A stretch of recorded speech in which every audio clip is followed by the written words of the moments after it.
નમસ્કાર લાભાર્થી મિત્રો, ફરીવાર મારી યુટ્યુબ ચેનલમાં આપનું હાર્દિક સ્વાગત છે। આજે આપણે વિડીયોમાં ચર્ચા કરવાના છીએ કે ઘણા એવા પ્રકારના દર્દીઓ છે કે તેમને હાર્ટ એટેકની તકલીફ હોય છે, તેમજ કિડની, હૃદય, કેન્સર તેમજ લીવરના રોગોની તકલીફ હોય છે। તેમના માટે હવે સરકાર આપી રહી છે ₹5,00,000થી વધુ ફ્રી સહાય। તો ઘણા દર્દીઓ છે કે તેમને કિડની, હૃદય, કેન્સર, લીવર તેમજ હાર્ટ એટેકના રોગોનો નાશ કરવા માટે હોસ્પિટલમાં તેમને ઓપરેશન કરાવવું હોય છે, પણ દર્દી પાસે પૂરતા પૈસા હોતા નથી અને દર્દી પાસે આયુષ્માન કાર્ડ હોય છે, પણ તેમાં ફક્ત ₹5,00,000ની જ લિમિટ હોય છે। પણ હવે સરકાર લાવી છે નવી યોજના, અને તે યોજનાનું નામ છે કે મુખ્યમંત્રી રાહત ફંડ, એટલે કે આરોગ્યલક્ષી ખર્ચમાં સહાય અર્થેની જે સહાય છે તે વિશે આજે આપણે વિડીયોમાં ચર્ચા કરીશું। ચલો મિત્રો, વિડીયોની શરૂઆત કરીએ। મિત્રો, વિડીયોની શરૂઆત કરતા પહેલા જો તમે અમારી ચેનલ પર નવા હોય તો પહેલા અમારી ચેનલને સબસ્ક્રાઇબ કરો અને બાજુમાં પેલા બેલ આઇકન બટન પર ક્લિક કરવાનું ભૂલશો નહીં। તો મિત્રો, આ ટાઈપના દરેક અપડેટેડ વિડીયોની નોટિફિકેશન તમારા સુધી ઝડપથી પહોંચી રહે તે માટે હજુ પણ તમે અમારી ચેનલ સબસ્ક્રાઇબ ના કરી હોય તો પહેલા અમારી ચેનલને સબસ્ક્રાઇબ કરો અને બાજુમાં પેલા બેલ આઇકન બટન પર ક્લિક કરવાનું ભૂલશો નહીં। તો ચલો મિત્રો, વિડીયોની શરૂઆત કરીએ। તો મિત્રો જે આ સહાયનું નામ છે મુખ્યમંત્રી રાહત ફંડ, એટલે કે આરોગ્યલક્ષી ખર્ચમાં સહાય અર્થેની જે આખી સહાય છે, તેમજ જે સહાયની જે સૂચનાઓ પણ જે આપવામાં આવેલી છે, તેમજ જે પ્રસ્તાવનામાં જે વાત કરવામાં આવી છે કે કિડની, હૃદય, કેન્સર, લીવરના રોગોની સારવાર ઓપરેશનના ખર્ચને પહોંચી વળવા માટે માનનીય મુખ્યમંત્રીશ્રીના રાહત ફંડમાંથી સરકારશ્રીએ નક્કી કરેલ જે તે હોસ્પિટલો સામે પેનલ દ્વારા નક્કી કરેલ નિયમ અનુસાર રકમનો ચેક આપવામાં આવશે। એટલે કે જે આ કિડની, હૃદય, કેન્સર, લીવરના જે રોગોની જે સારવાર માટે જે ઓપરેશન માટે જે સરકારશ્રી દ્વારા જે નક્કી કરેલ છે, જે હોસ્પિટલની જે પેનલ દ્વારા નક્કી કરેલ નિયમ અનુસાર તમને રકમનો ચેક આપવામાં આવશે। જે વધુ ખર્ચ થશે તેનો ચેક આપવામાં આવશે। અને જે નીચે જે આપવામાં આવ્યું છે કે ઉપરોક્ત રોગ ધરાવતા દર્દી પાસે જો મુખ્યમંત્રીમાં અમૃત વાત્સલ્ય યોજના અથવા પ્રધાનમંત્રી આરોગ્ય યોજના કાર્ડ, એટલે કે આયુષ્માન કાર્ડ હોય, પરંતુ સારવાર માટેની રકમનો અંદાજ ખર્ચ 5,00,000થી વધુ હોય તો મુખ્યમંત્રી રાહત ફંડમાં સહાય માટે આવેદન કરી શકે છે। જે પણ દર્દી જે ઓપરેશન કરાવે છે તેમને જે આયુષ્માન કાર્ડની જે સરકાર દ્વારા જે લિમિટ આપવામાં આવી છે ₹5,00,000, તો 5,00,000થી જે વધુ ખર્ચ થાય તે માટે જો 5,00,000થી વધુ ખર્ચ થાય જે ઓપરેશન માટે આરોગ્યલક્ષી કોઈ બી ખર્ચમાં, જે 5,00,000થી, એટલે કે જે તમારી જે ઓપરેશન કિડની, હૃદય, કેન્સર, લીવર કે જે તમે સારવાર કરાવો છો, તેનું જે ઓપરેશન કરાવો છો, તેમાં જે આયુષ્માન કાર્ડ તમારી જોડે હોય ને, જો તમારે 5,00,000થી વધુ ખર્ચ થાય તો તેમાં તમે જે આ મુખ્યમંત્રી જે રાહત ફંડની જે સહાય છે તેમાં તે માટે તમે આવેદન કરી શકો છો। તેની જે મુખ્યમંત્રી રાહત ફંડની જે સહાય છે તેની જે શરતો જે આપવામાં આવેલી છે, તેમાં જે પહેલી જે શરત છે, આ રીતના જે 4 શરતો જે આપવામાં આવેલી છે, તેમાં જે પહેલી જે શરત છે, આવેદન કરનારની પારિવારિક વાર્ષિક આવક 1,50,000થી ઓછી હોવી જોઈએ। જે પણ જે દર્દી છે તે જે આ સહાય માટે, એટલે કે મુખ્યમંત્રી રાહત ફંડ માટે જે સહાય માટે જે આવેદન કરે છે, તે દર્દીને પરિવારની જે વાર્ષિક જે આવક છે, એટલે કે જે આવકનું જે પ્રમાણપત્ર છે, તેમાં 1,50,000થી ઓછી હોવી જોઈએ વાર્ષિક આવક મર્યાદા। જે બીજા નંબરની જે શરત છે કે દર્દીને હોસ્પિટલ દ્વારા આપેલ અંદાજ મુજબ ઓપરેશન ખર્ચ ચૂકવેલ ના હોવા જોઈએ, કે ઓપરેશન આવેદન આપવા પહેલા કરાવવું જોઈએ નહીં। એટલે કે જે દર્દી હોસ્પિટલ દ્વારા જે આપેલ અંદાજ મુજબ જે ઓપરેશનનો ખર્ચ ચૂકવેલ ના હોવો જોઈએ, એટલે કે અંદાજ જે ચૂકવેલ છે, જે રકમ ચૂકવેલ ના હોવા જોઈએ। તેમજ કે જે ઓપરેશન આવેદન આપવા પહેલા કરાવવું જોઈએ નહીં, એટલે કે જે આવેદન જે આપવાનું છે તે આવેદન આપતા પહેલા જે ઓપરેશન કરાવવું નહીં। અને જે ત્રીજા નંબરની જે શરત છે કે આવેદન કરનારના કુટુંબના કોઈ પણ સભ્ય નોકરી કે વ્યવસાય કે પેન્શન ભાગરૂપે ખર્ચ સરભરનો લાભ મેળવતા ન હોવા જોઈએ, અથવા કોઈ પણ પ્રકારના વીમાના રક્ષણ હેઠળ વળતરનો લાભ લીધેલ ના હોવો જોઈએ। આજે સરકાર દ્વારા આજે સૂચના જે આપવામાં આવેલી છે, જે શરત, તે રીતના લાભ લીધેલ હોવો ના જોઈએ। ચોથા નંબરની જે શરત છે કે દર્દીએ સારવાર ઓપરેશન માટે અગાઉ મુખ્યમંત્રીશ્રી ના રાહત ફંડમાં અગાઉ અરજી કરેલ ના હોવી જોઈએ। જે પણ જે દર્દી છે તેને જે અગાઉ જે આજે સારવારમાં, એટલે કે અગાઉ જે રાહત ફંડમાં અગાઉ અરજી કરેલ હોવી ના જોઈએ। અને જે આપવામાં આવ્યું છે કે જે તે રોગોની સારવાર ઓપરેશન માટે સરકારશ્રીએ નિયુક્ત કરેલ હોસ્પિટલ, એ સરકારશ્રીના ક્રાઇટેરિયા મુજબ જે સરકારશ્રીએ જે હોસ્પિટલોને જે મંજૂરી આપી છે તે હોસ્પિટલોના નામ જે પણ આપવામાં આવ્યું છે. તેમાં જે આપણે વાત કરીએ કે જે હૃદયની એટલે કે હૃદયના ઓપરેશન માટે માન્ય હોસ્પિટલો એટલે સરકારશ્રી દ્વારા જે હૃદય એટલે કે જે હૃદયના જે ઓપરેશન માટે જે હાર્ટ એટલે કે જે ઓપરેશન માટે જે મંજૂરી આપેલી છે તે હોસ્પિટલોના નામ. તેમાં જે પહેલી જે હોસ્પિટલ છે કે UN Mehta institute of cardiology and research centre civil hospital camps Ahmedabad એક આ હોસ્પિટલ અમદાવાદમાં આવેલી છે.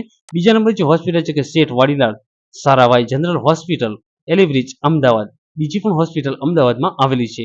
ત્રીજા નંબર જે હોસ્પિટલ છે કે Dharamsinh Desai memorial Methodist institute of cardiology mission road Nadiad આ ત્રીજા નંબર જે હોસ્પિટલ છે નડિયાદમાં આવેલી છે.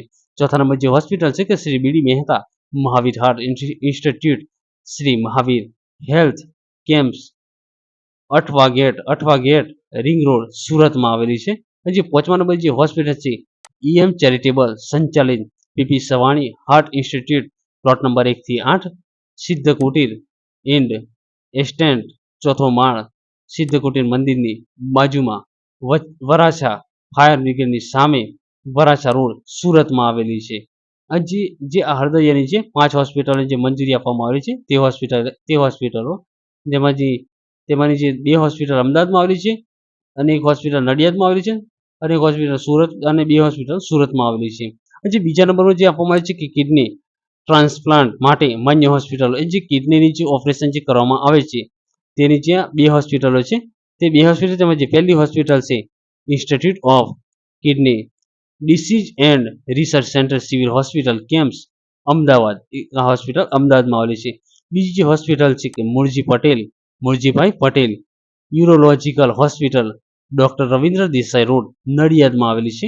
એક હોસ્પિટલ કિડનીની જે ઓપરેશન માટેની જે છે હોસ્પિટલ એક અમદાવાદમાં આવેલી છે અને બીજી જે હોસ્પિટલ છે નડિયાદમાં આવેલી છે આ સરકાર માન્ય છે.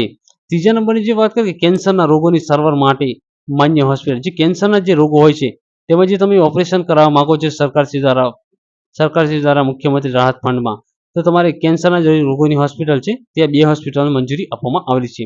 તેમાં જે પહેલા નંબર જે હોસ્પિટલ છે ઘી ગુજરાત કેન્સર રિસર્ચ ઇન્સ્ટિટ્યૂટ તેમાં જે ડોક્ટર નામ છે MP Shah cancer hospital civil hospital camps Asarwa Ahmedabad આ જે પહેલી જે હોસ્પિટલ છે અમદાવાદમાં આવે છે. બીજા નંબર જે હોસ્પિટલ છે કે Rajkot cancer society Shri Nathalal Parekh cancer institute 14 Tirupati નગર નિર્મલા કોન્વેન્ટની સામે રાજકોટમાં આવેલી છે.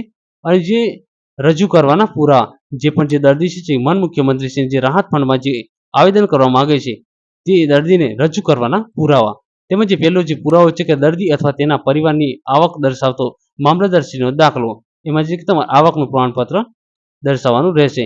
બીજા નંબર આવકનો જે તમારો પુરાવો મૂકવાનો રહેશે. બીજા નંબર જે પુરાવો છે ધારાસભ્યશ્રીની ભલામણની ચિઠ્ઠી તમારે જે પણ જે વિસ્તારમાં જે ધારાસભ્યશ્રી લાગતા હોય છે તે ધારાસભ્યના ભલામણની ચિઠ્ઠી તમારે મૂકવાની રહેશે એટલે કે અરજી મૂકવાની રહેશે.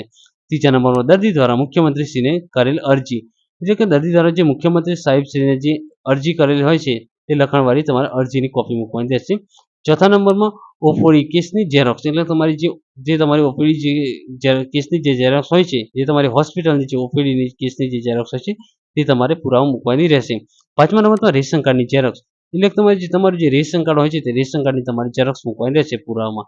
છઠ્ઠા નંબરનું જે છે કે સારવારનો અંદાજિત ખર્ચનો લેટર આ જે લેટર તમારા હોસ્પિટલમાંથી મેળવવાનો રહેશે. ડોક્ટર સાહેબશ્રી જોડેથી તમારે આ રિપોર્ટ મેળવવાનો રહેશે જે અંદાજિત જે કેટલો ખર્ચ થાય છે તેનો તમારે લેટર મૂકવાનો રહેશે પુરાવામાં. સાતમા નંબર છે કે 50 રૂપિયાના સ્ટેમ્પ પર તમારે સોગંદનામું કરવાનું રહેશે. સાતમા નંબર છે 50 રૂપિયા તમારે સ્ટેમ્પ પર તમારે જે સોગંદનામું કરવાનું રહેશે. અને જે સોગંદનામું જે કરવાનું છે તેના જે દરેક જે તમારા નમૂના છે તે તમને નીચેની જે લિંક આપેલી છે તે લિંક પરથી તમને મળી જશે. તો મિત્રો આ સ્ટેપના દરેક અપડેટેડ વિડીયો નોટિફિકેશન તમારા સુધી ઝડપથી પહોંચી રહે તે માટે હજુ પણ તમે અમારી ચેનલ સબસ્ક્રાઇબ ના કરી હોય તો પહેલા અમારી ચેનલ સબસ્ક્રાઇબ કરો અને બાજુ પેલા બેલ આઇકન બટન પર ક્લિક કરવાનું ભૂલશો નહીં. અને જે આઠમા નંબરની જે પુરાવો છે ઓપરેશન બાકી છે તેવું ડોક્ટરનું સર્ટિફિકેટ અસલમાં મૂકવાનું રહેશે અથવા ઓપરેશન બાકીમાં છે હજુ ઓપરેશન બાકીમાં છે તેવું તમારા ડોક્ટર સાહેબનું સર્ટિફિકેટ તમારે અસલમાં મૂકવાનું છે ઓરિજિનલ મૂકવાનું રહેશે. અથવા જો તમારી જોડે તે ના હોય તો ઇમરજન્સીમાં ઓપરેશન થયેલ હોય તો ઇમરજન્સીમાં ઓપરેશન થયું છે તેવું ડોક્ટરનું સર્ટિફિકેટ તમારે અસલમાં તમારે મૂકવાનું રહેશે એટલે ઓરિજિનલ લેવાનું રહેશે. જો તમારું ઓપરેશન જો બાકી છે તેવું ડૉક્ટરનું સર્ટિફિકેટ મૂકવાનું રહેશે. અસલમાં જો તમારું ઓપરેશન થઈ ગયું છે તો ઇમરજન્સીમાં ઓપરેશન થયેલ હોય તો ઇમરજન્સીમાં ઓપરેશન થયું તેવું તમારે ડૉક્ટરનું સર્ટિફિકેટ અસલમાં મૂકવાનું રહેશે. અને જે આ દરેક પુરાવા તમારે ભેગા કરી લેવાના છે, એટલે કે તમારે જોઈન્ટ કરી લેવાના છે. દરેક પુરાવાઓને ભેગા કરી જો નકલ માગી હોય તો નોટરીના સિક્કા મરાવી માન મુખ્યમંત્રી શ્રી નું કાર્યાલય ગાંધીનગર સરદાર પટેલ ભવન ખાતે પોસ્ટ દ્વારા મોકલવાનું રહેશે. આ દરેક પુરાવા આ જે દર્દીને જે રજૂ કરવાના જે પુરાવા છે તે દરેક પુરાવા પર તમારે નોટરીના સિક્કા મરાવીને તમારે માન મુખ્યમંત્રીશ્રીના કાર્યાલય ગાંધીનગર એટલે કે સરદાર પટેલ ભવન ખાતે તમારે પોસ્ટ દ્વારા તમારે આરપીડી એટલે કે આરપીડી પોસ્ટ દ્વારા તમારે અરજી કરવાની રહેશે. અરજી એટલે કે તમે અરજી કર્યા બાદ તમારી અરજી મંજૂર કે ના મંજૂરનો જવાબ આપશે ને 10 દિવસ સુધીમાં મળી જશે. તમારી અરજી મંજૂર થઈ છે કે ના મંજૂર થઈ છે તેનો તમને 10 દિવસમાં તમને તેનો જવાબ મળી જશે. અને જરૂરી પુરાવા આ જે નીચેની જે લિંક આપેલી છે કે જરૂરી પુરાવા અને સોગંદનામાના નમૂના બાબતે નીચે દર્શાવેલ લિંકનો ઉપયોગ કરી શકો છો. મિત્રો, જે નીચેની જે લિંક આપેલી છે તમારે જે પુરાવા છે, જે તમારે જે સોગંદનામાના જે પુરાવા છે, તમારી જે અરજીના જે નમૂના છે તે નમૂના તમને આ લિંક પરથી મળી જશે. મિત્રો, આ જે લિંક છે નીચેના જે વિડીયોના ડિસ્ક્રિપ્શનમાં મૂકેલી છે. નીચેના આ જે વિડીયો છે વિડીયોના નીચેના ડિસ્ક્રિપ્શનમાં જઈને તમે આ લિંક પર તમે ક્લિક કરીને જે આ જરૂરી જે પુરાવાના જે નમૂના છે, સોગંદનામાના નમૂના તે તમે ડાઉનલોડ કરી શકો છો. થેન્ક યુ મિત્રો, આભાર મિત્રો. મિત્રો, આ ટાઈપના દરેક અપડેટેડ વિડીયો નોટિફિકેશન તમારા સુધી ઝડપથી પહોંચી રહે તે માટે હજુ પણ તમે અમારી ચેનલ સબસ્ક્રાઇબ ના કરી હોય તો પહેલા અમારી ચેનલ સબસ્ક્રાઇબ કરો અને બાજુમાં પેલા બેલ આઇકન બટન પર ક્લિક કરવાનું ભૂલશો નહીં. ચલો મિત્રો, મળીશું ફરી એક નવા વિડીયોમાં. થેન્ક યુ, આભાર.